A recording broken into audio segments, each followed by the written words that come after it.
At 7:53 Central Time tonight, the state of Alabama started carrying out the execution of Kenneth Eugene Smith by nitrogen hypoxia at the William C. Holman Correctional Facility in Atmore.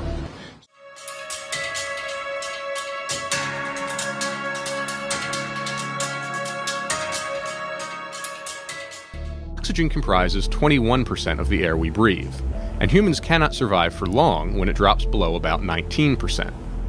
In refineries and chemical plants, dangerous, low-oxygen environments are created when inert gases like nitrogen are used to remove oxygen from pipes and equipment. The risk of an oxygen-deprived atmosphere is that you'll get trapped in that situation. You'll get trapped and die. Smith was executed for the 1988 capital murder of Elizabeth Dorleen Sennett in Colbert County. Please confer with the media witnesses for Smith's last words. Smith was pronounced deceased by physicians at 8:25 p.m. Central Standard Time. Of course, Kim, appeared that one Smith was holding his breath as long as he could, and then there's also information out there. He struggled against his restraints a little bit, but there's some involuntary movement and some agonal breathing, so that was all expected and is in the side effects that we've seen or researched on nitrogen hypoxia. So nothing was out of the ordinary of what we were expecting. Nothing happened here today is going to bring Mom back. Nothing. It's kind of a bittersweet day. We're not going to be jumping around, hooping and hollering, hooray and all that. That's not us. But we're glad this day is over. Kenneth Smith made a lengthy final statement. It began with, Tonight Alabama caused humanity to take a step backward. He continued saying, I'm leaving with love, peace, and light. Thank you for supporting me. Love all of you. There were other parts of his final statement that media was not able to dictate because it was lengthy. Kenneth Smith also made a I love you sign in sign language with one of his hands that was facing the room where his family was witnessing along with media witnesses. He appeared conscious for several minutes into the execution. For about 2 minutes following that, Kenneth Smith shook and writhed for about 2 minutes on a gurney. That was followed by several minutes of deep breaths on the gurney.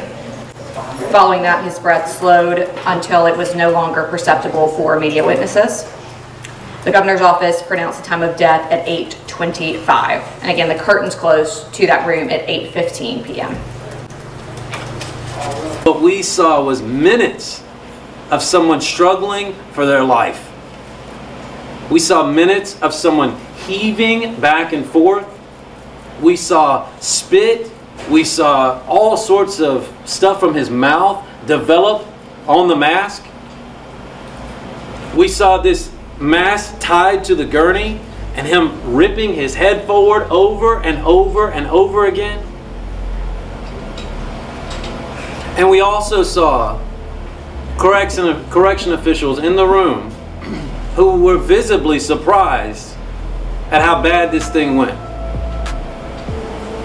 We know that we can be safe from people who've done terrible crimes and hold them accountable without executions, because that's what we do in the vast majority of cases.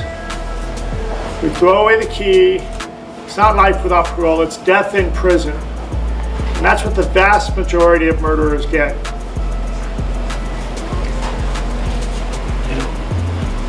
Kenny, at the very end, when I came in and saw him, I think it's important, I'm sure that this has been described already, but the mask itself looked like a firefighter's mask. It had straps coming from it to go to the back of the gurney. So there's two straps here. It was about as tight as it could possibly be.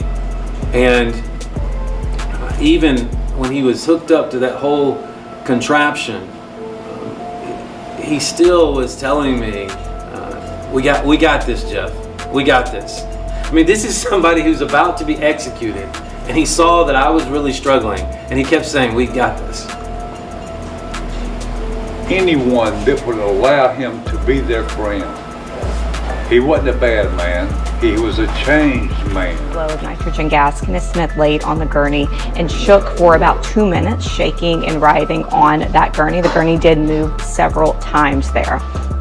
Following that shaking on the gurney, there were several minutes, about between 5 and 7 minutes, according to media witnesses, of heavy breathing on the gurney.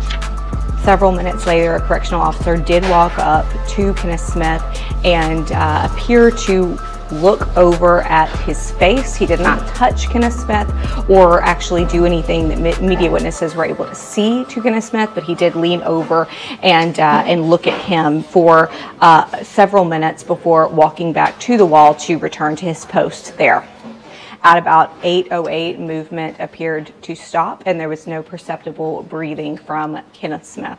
The curtains to the execution viewing room closed at 8:15 p.m. Central Time, and Governor Ivey pronounced death at 8:25 Central Time. One thing that Kenneth Smith's attorneys were very afraid of is that he might vomit into the mask. He did not show any signs of vomiting there into the mask.